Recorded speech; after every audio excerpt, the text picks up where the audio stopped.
Good morning বন্ধুরা, welcome back to my channel blog fusion. আমি উদিতা চলে এসেছি আজকে একটা নতুন এক্সাইটিং ব্লগ নিয়ে। তো আজকে অন্য কোনো ব্লগ যাবে না, আজকে একটা রেসিপি ব্লগ যাবে। তোমরা অনেক দিন ধরে আমাকে রিকোয়েস্ট করছো চিকেন বিরিয়ানির রেসিপির জন্য। তো হ্যাঁ, চলো আজকে তোমাদের সাথে আমি শেয়ার করবো আমি কী করে চিকেন বিরিয়ানি বানাই। অনেক ভিডিও আছে, অনেকে অনেকভাবেই জানেন মানে বানাতে, বাট আমি কী করে খুব চটজলদি আর সহজে করে দেখাই সেটাই আপনাদের সাথে আজকে শেয়ার করব। তো চলুন সঙ্গে থাকুন আর দেখতে থাকুন আমার ব্লগটা। প্রথমে আমি চিকেনটাকে ভালো করে ধুয়ে জল ঝরিয়ে নিয়েছি। এরপর একে একে এর মধ্যে এটাকে আমি ম্যারিনেট করে নেব। তো সবার প্রথমে আমি দেব সামান্য একটু হলুদ গুঁড়ো আর একটুখানি স্বাদ মতো নুন। নুনটা আপনারা আন্দাজ মতো দেবেন, আমি আমার আন্দাজ মতো দিয়েছি। একটুখানি সামান্য লঙ্কার গুঁড়ো দিয়েছি, ঝাল লঙ্কার গুঁড়ো, আর একটুখানি কেশরি রং দিয়েছি। এটা দিলে কিন্তু কালারটা খুবই সুন্দর আসে। তো এই উপকরণ দিয়ে এবার চিকেনটাকে আমি খুবই ভালোভাবে মাখিয়ে নেব, যাতে মশলাগুলো চিকেনের গায়ে খুব ভালোভাবে যেন লেগে যায়। আর দেখুন কেশরি রঙটা দেওয়াতে চিকেনের কালারটা কিন্তু সত্যি খুব ভালো লাগছে। আর চিকেনের পিসগুলো দেখছেন আমি লেগ থাইটাকে কাটাইনি। লেগ থাই একসাথে নিলে কিন্তু দেখতেও ভালো লাগে চিকেনে, আর খেতেও বেশ ভালোই লাগে। তো আমি এভাবে কাটিয়েছি, যারা যারা যেভাবে পছন্দ করেন ঠিক সেভাবে কাটিয়ে নেবেন। তো আমি এভাবেই কাটিয়েছি। ভালোভাবে এটাকে এখন ম্যারিনেট করে নেব, আর সঙ্গে আলুটাও দিয়ে দেব। আলুটাকে আমি কেটে জল ঝরিয়ে নিয়েছিলাম। এই আলুটাকেও আমি এই মশলার সাথে খুব ভালোভাবে কিন্তু মাখিয়ে নেব। আলুটার মধ্যেও কিন্তু মশলা ঢোকাটা ভেরি ভেরি ইম্পর্টেন্ট। আর এদিকে আমি একটা মশলা রেডি করে নেব। তার জন্য আমার লাগবে এলাচ আর জয়িত্রী সমপরিমাণ নিয়ে এটাকে আমি বেটে রাখবো। আর আলাদা করে যদি বিরিয়ানি মশলার দরকার তো আমি আপনাদের দেখিয়ে দেবো। তো তেল দিয়ে বেরেস্তাটা দেখুন আমি ভেজে নিয়েছি লাল লাল করে। এখন আমি তেলটা গরম বসিয়ে দিয়েছি। চিকেনটা আমি ম্যারিনেট করে নিয়েছিলাম, এবার এই চিকেনটাকে আমি এর মধ্যে একে একে ভেজে নেব। তো চলুন দেখাচ্ছি। ওই তেলের মধ্যে যে পেঁয়াজ ভাজার যে তেলটা ছিল, বেরেস্তার তেলের মধ্যে আমি প্রথমে আলুটাকে খুব ভালো করে ভেজে নেব। আমি আলুটা হালকা করে ভেজে নিই, তাহলে একটু রং ধরে দেখতেও ভালো লাগে। আপনারা যারা পছন্দ করবেন না তারা কিন্তু আলুটা ভাজবেন না। আলু ভাজা হয়ে যাওয়ার পর ওই সেম তেলে আমি একে একে চিকেনের পিসগুলোকে দিয়ে দেব হালকা ফ্রাই করে নেওয়ার জন্য। হালকা ফ্রাই করে নিলে কি হয়, চিকেনের ভেতরে জুসটা একই রকমই থাকে আর খেতে খুবই জুসি হয়। তো দেখুন ভালো করে কম আঁচে কিন্তু আপনাদেরকে উল্টে পাল্টে নেড়ে ভেজে নিতে হবে। একটু সময় সাপেক্ষ ব্যাপার, আস্তে আস্তে আপনারা করে নেবেন। আর খুব সাবধানে করবেন যাতে চিকেনগুলো ভেঙে না যায়। তো দেখুন আমার চিকেনটা হয়ে গেছে ভাজা। এরপর এর মধ্যে আমি দিয়ে দেব গরম মশলা, এলাচ, দারচিনি, লবঙ্গ ফোড়নে দিয়ে দিলাম।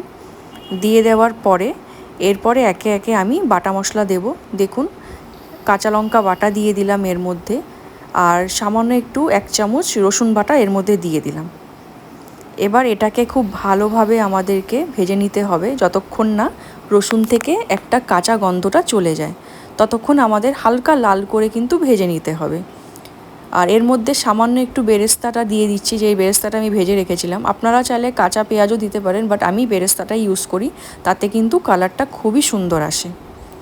এরপর একে একে এর মধ্যে দিয়ে দিচ্ছি 1 চা চামচ আদা বাটা দিয়ে দিলাম, আর 3 টেবিল স্পুন আমি কিন্তু দিয়ে দেবো এখানে টমেটো বাটা।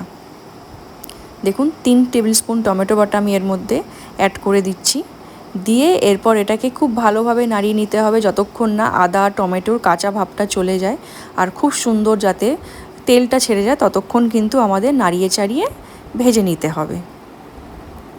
আর সামান্য একটু নুন দিয়ে দেবেন, কারণ টমেটোটা আপনার একটু গলতেও সময় লাগে।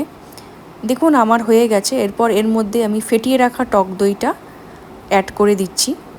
টক দইটা কিন্তু অবশ্যই ফেটিয়ে নেবেন, নালে কিন্তু ফেটে যাওয়ার চান্স থাকে। আর যখনই টক দইটা দেবেন গ্যাসের মানে সিমটা একদম লো করে দেবেন, যাতে টক দইটা দেওয়ার সাথে সাথে ফেটে না যায়।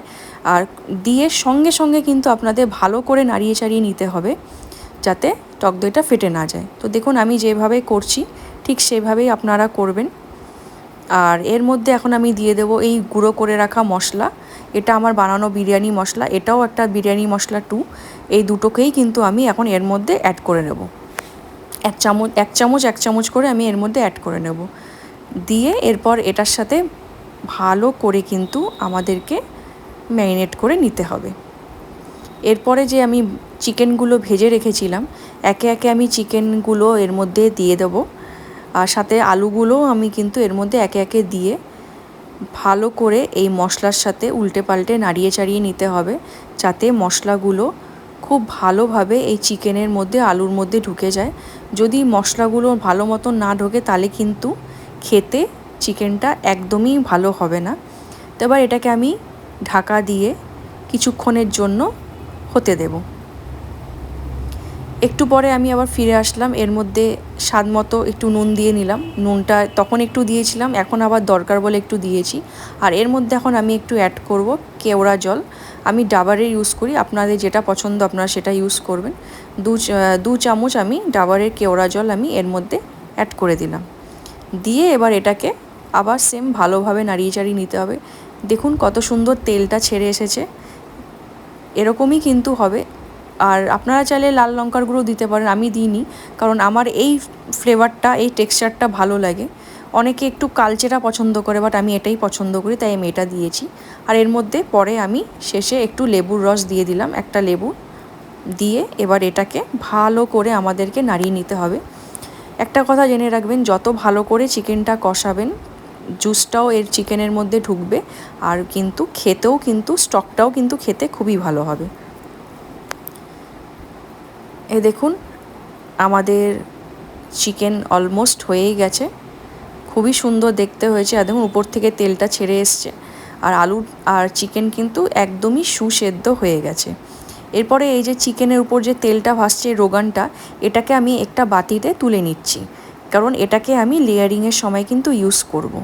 এটা কিন্তু আপনারা অবশ্যই তুলে নেবেন, এটাতে কিন্তু বিরিয়ানির ওই লেয়ারে কিন্তু ফ্লেভারটাও ভালো আসে আর কালারটাও কিন্তু দেখতে ভালো হয়। ওই ফাঁকে দেখুন আমি চাল ভিজিয়ে রেখেছিলাম, pure basmati rice, biryani rice. এটা আপনারা এরকম 1 ঘন্টা মোটামুটি ভিজিয়ে রাখবেন। এবার চলুন চালের উপকরণগুলো আমি রেডি করি। এই যে দেখুন আমি জল নিয়ে নিয়েছি, জলের মধ্যে এর মধ্যে আমি স্বাদ মতো নুন দেব। নুনটা কিন্তু জলে একটু চড়া রাখতে হবে, কারণ ভাতের মধ্যে কিন্তু নুনটা ঢুকবে, সেই জন্য একটু চড়া রাখতে হবে। তারপরে এর মধ্যে আমি দিয়ে দেব একটুখানি কেওড়া জল এসেন্সের জন্য। এই দু চামচের মতন আমি এর মধ্যে কিন্তু কেওড়া জলটা আমি অ্যাড করে দিলাম। এরপরে একে একে এর মধ্যে আমি অ্যাড করব স্টার অ্যানিস, লবঙ্গ, দারচিনি, তেজপাতা, গোটা গরম মশলা যেগুলো আছে, আর জায়ফল দিয়ে এর মধ্যে আমি অ্যাড করে দিলাম। দেখুন আর একটা পাতিলেবুর রস এর মধ্যে আমি অ্যাড করে দেব, দিয়ে আর সামান্য একটু তেল দিয়ে কিন্তু এবার এটাকে আমি বসিয়ে দেব। দেখুন আমাদের জল ফুটে এসেছে। এরপর আমি আস্তে আস্তে কিন্তু চালগুলোকে এর মধ্যে দিয়ে দেবো, খুব হালকা হাতে করতে হবে, চাল যেন ভেঙে না যায়। আর এদিকে দেখুন অলমোস্ট আমাদের চিকেন রেডি হয়ে গেছে। এবার এটাকে আমি আলাদা করে নেব।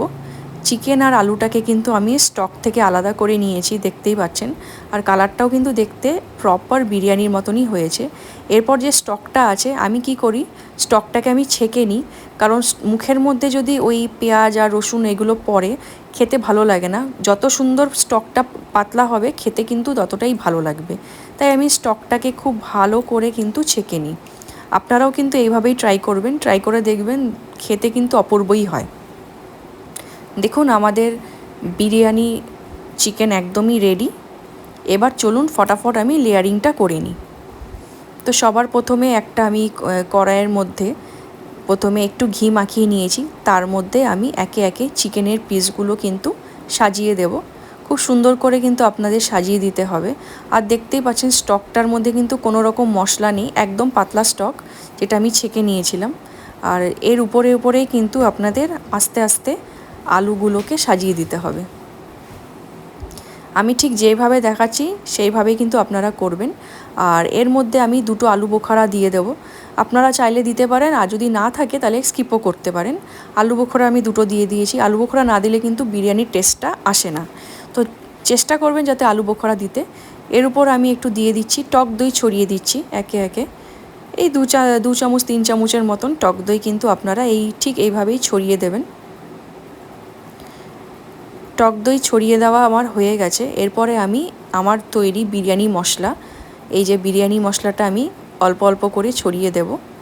বিরিয়ানি মশলা 1 আমি ছড়িয়ে দিচ্ছি। 2 চামচের মতন কিন্তু বিরিয়ানি মশলা আপনাদেরকে ছড়িয়ে দিতে হবে। এরপরে যে বিরিয়ানি মশলাটা তৈরি করেছিলাম, বিরিয়ানি মশলা 2, ওই জায়ফল আর এলাচের, সেটা কিন্তু এর মধ্যে দিয়ে দিতে হবে। তারপরে আমি কেশর ভেজানো যে জলটা আছে, জাফরানের জলটা, আমি দুধ দিয়ে, সরি জল না, দুধের সাথে জাফরান মেশানো দুধটা আমি এর মধ্যে একটু অ্যাড করে দেব। করার পর এর মধ্যে আমি অল্প করে কেওড়া জল খুব সামান্য অ্যাড করে দিলাম এর মধ্যে। অ্যাড করে দেওয়ার পর এরপরে এর মধ্যে যে চিকেন স্টকটা রেখেছিলাম, সেই চিকেন স্টকটা কিন্তু আমাদেরকে দিয়ে দিতে হবে। এইটুকু মানে প্রায় 500 গ্রাম চিকেনের জন্য 250 মিলি চিকেন স্টকের দরকার। আপনারা মেপে নেবেন, আমিও মেপে নিয়েছিলাম। তো ঠিক 250 মিলি দেবেন, এর থেকে বেশি দেবেন না। এর থেকে বেশি দিলে নিচের ভাতগুলো কিন্তু ঝরঝরে হবে না, নরম হয়ে যাবে। তো স্টকটা দেওয়াটাও কিন্তু ভেরি ভেরি ইম্পর্টেন্ট। আর এর মধ্যে আমি একটুখানি খোয়া ক্ষীর অ্যাড করে দিচ্ছি, সামান্য খোয়া ক্ষীর একটু গুঁড়িয়ে নেবেন, আমি সেটাই অ্যাড করে দিলাম। এরপরে এর মধ্যে দিয়ে দেবো খুব সামান্য পরিমাণে বেরেস্তা। আগেই আমি বেরেস্তাটা করে রেখেছিলাম, এবার বেরেস্তাটা আমি এর মধ্যে একে একে অ্যাড করে দিচ্ছি। খুব সামান্য পরিমাণে দেবেন। আমার কিন্তু এখন ফার্স্ট অফ লেয়ারিং বিরিয়ানি ডান। এরপরে আমি চলে যাচ্ছি ভাতটা কত দূর হলো দেখার জন্য। দেখুন আমাদের ভাত কিন্তু একদমই রেডি। আর জোর আছে কিন্তু ভাতটা আপনাদের করতে হবে। আর দেখুন ভাতের চালটা ঠিক এরকম 80% যখন হয়ে যাবে, ভেঙে যাবে অথচ শক্ত থাকবে, ঠিক 80% হওয়ার পরে কিন্তু আপনাদের এই চালটা নামিয়ে নিতে হবে। তো আমাদের একদম চাল একদম রেডি হয়ে গেছে। চলুন এবার এটাকে আমি নামিয়ে একটুখানি ঠান্ডা করে নেব। এই দেখুন আমি নামিয়ে নিয়েছি আর ভাতটাও ঠান্ডা হয়ে গেছে। এরপরে আমি ভাতটাকে ঠিক এই লেয়ারিংটা যে করেছিলাম ফার্স্ট চিকেনের লেয়ারিং, এর মধ্যে কিন্তু আমি একে একে এখন ভাতটাকে আমি অ্যাড করব। তো চলুন এখন স্টার্ট করছি। প্রথমেই এখন ভাতটা আমি আস্তে আস্তে অ্যাড করে দিচ্ছি। খুবই গরম আছে, হালকা হাতে কিন্তু আপনাদের অ্যাড করতে হবে, খুব হালকা হাতে, যাতে ভাতগুলো ভেঙে না যায়। হয়ে গেছে। এরপর আমি যে রোগানটা তুলে রেখেছিলাম, ঠিক রোগানটা এইভাবে ঘুরিয়ে ঘুরিয়ে দেবেন। আমি যেভাবে দেখাচ্ছি ঠিক সেইভাবেই ঘুরিয়ে ঘুরিয়ে দেবেন, একই জায়গায় দেবেন না, তাহলে কিন্তু একই জায়গায় কালারটা পড়বে। আর সেই জাফরান ভেজানো দুধটাও কিন্তু আমি একটু একটু দিয়ে দিয়েছি। দিয়ে দেওয়ার পর আমার বানানো বিরিয়ানি মশলা 1 আমি এর মধ্যে অ্যাড করে দিলাম। আর বিরিয়ানি মশলা 2টাও কিন্তু আমি এর মধ্যে এখন অ্যাড করে দিলাম। বিরিয়ানি মশলা 2টা কিন্তু ভেরি ইম্পর্টেন্ট, ওটা দেবেন, তাহলে ফ্লেভারটা খুব ভালো হয়। এরপরে আমি এর মধ্যে দিয়ে দিলাম কেওড়া জল আর একটুখানি বেরেস্তা আর সামান্য একটু ঘি দিলেই কিন্তু আমাদের ফার্স্ট লেয়ারিংটা ডান। এরপরে আবার আমি সেকেন্ড লেয়ারিং করছি একে একে সেম প্রসেসে। এই লাস্ট লেফট ওভার রাইসটা আমি এর মধ্যে দিয়ে দিলাম। দিয়ে দেওয়ার পরে এর মধ্যে আমি কি করব, প্রথমে সেই জাফরান ভেজানো দুধটা অল্প করে ছড়িয়ে দেব। অল্প অল্প করে ছড়িয়ে দেবেন, খুব বেশি জায়গায় দেবেন না, সামান্য জায়গার সামনের পোর্শনে একটু একটু দিয়ে দেবেন। দিয়ে দেওয়ার পর সেই বিরিয়ানি মশলা একে একে বিরিয়ানি মশলা 1 আর বিরিয়ানি মশলা 2 সম পরিমাণে দিয়ে দেবেন। দিয়ে দেওয়ার পরে এরপরে দিয়ে দেবেন এর মধ্যে পরিমাণ মতন ঘি দিয়ে দেবেন, কেওড়া জল দিয়ে দেবেন। কেওড়া জল দিয়ে দেওয়ার পর এর মধ্যে দিতে হবে মিঠা আতর। মিঠা আতরটা কিন্তু মাস্ট, কিন্তু খুব বেশি দেবেন না, জাস্ট 2 ড্রপ দিলেই কিন্তু আপনাদের হয়ে যাবে। 2 ড্রপ দিয়ে দেওয়ার পর এখানে বাকি যে বেরেস্তাটা ছিল, বেরেস্তাটা আমি খুব সুন্দরভাবে এর মধ্যে দিয়ে দিলাম। দিয়ে দিলে কিন্তু আমাদের লেয়ারিং ডান। আর ঠিক মাঝখানে একটু হোল করে নেবেন, যাতে যেই হাওয়াটা পাস হবে, যাতে আপনারা বুঝতে পারেন বিরিয়ানিটা ঠিকঠাকভাবে হচ্ছে কিনা। আমার বিরিয়ানিটা একদম রেডি লেয়ারিং করে। এবার এটাকে আমি দমে বসাচ্ছি। তো চলুন এটাকে এখন আমি ঢাকা দিয়ে দিচ্ছি। এখন এটা হতে 20 মিনিট সময় লাগবে। আর আঁচটাকে প্রথমে বাড়িয়ে দেব, তারপরে 10 মিনিট পর আঁচটাকে একদম লো ফ্লেমে করে কিন্তু আরও 10 মিনিট এটাকে আমরা দমে দেব। তো চলুন আবার 20 মিনিট পরে ফিরে আসছি। 20 মিনিট পর আবার আমি ফিরে আসছি। আমাদের বিরিয়ানি দেখুন একদম ডান। 10 মিনিট স্ট্যান্ডিং টাইমে রেখেছিলাম। চলুন এখন বিরিয়ানিটা আপনাদের কেটে দেখাই। বিরিয়ানিটা করাটাও যত ইম্পর্টেন্ট, বিরিয়ানি কাটাটাও কিন্তু ততটা ইম্পর্টেন্ট। খুব হালকা হাতে কিন্তু আপনাদের বিরিয়ানিটা কেটে নিতে হবে, যাতে চালগুলো ভেঙে না যায়। আর মশলা আলুর সাথে কিন্তু সেই ভাতগুলো সুন্দরভাবে যেন মশলার সাথে মিশে যায়। একটু সাদা ভাত, একটু হলদে কেশরি ভাত যেন থাকে। আমি ঠিক যেভাবে দেখাচ্ছি সেইভাবেই কিন্তু কেটে নেবেন। দেখতেই পাচ্ছেন কত সুন্দর ঝরঝরে আমার বিরিয়ানিটা হয়েছে। আপনারাও কিন্তু এভাবে বাড়িতে ট্রাই করবেন আর আমাকে কিন্তু অবশ্যই কমেন্টে জানাবেন। আর আমার এই বিরিয়ানি ব্লগটা যদি আপনাদের ভালো লাগে, কি করতে হবে সকলেই জানেন, একটা লাইক করতে হবে, শেয়ার করতে হবে, আর পাশে থাকা বেল আইকনটাকে কিন্তু অবশ্যই ক্লিক করে দেবেন, যাতে আমি যখন নতুন নতুন ভিডিও দেব আপনাদের কাছে খুব জলদি পৌঁছে যায়। তো চলুন আজকের ব্লগটাকে আমি এখানেই এন্ড করছি। সকলে ভালো থাকবেন, সুস্থ থাকবেন, সাবধানে থাকবেন। দেখা হচ্ছে নেক্সট একটা ব্লগে।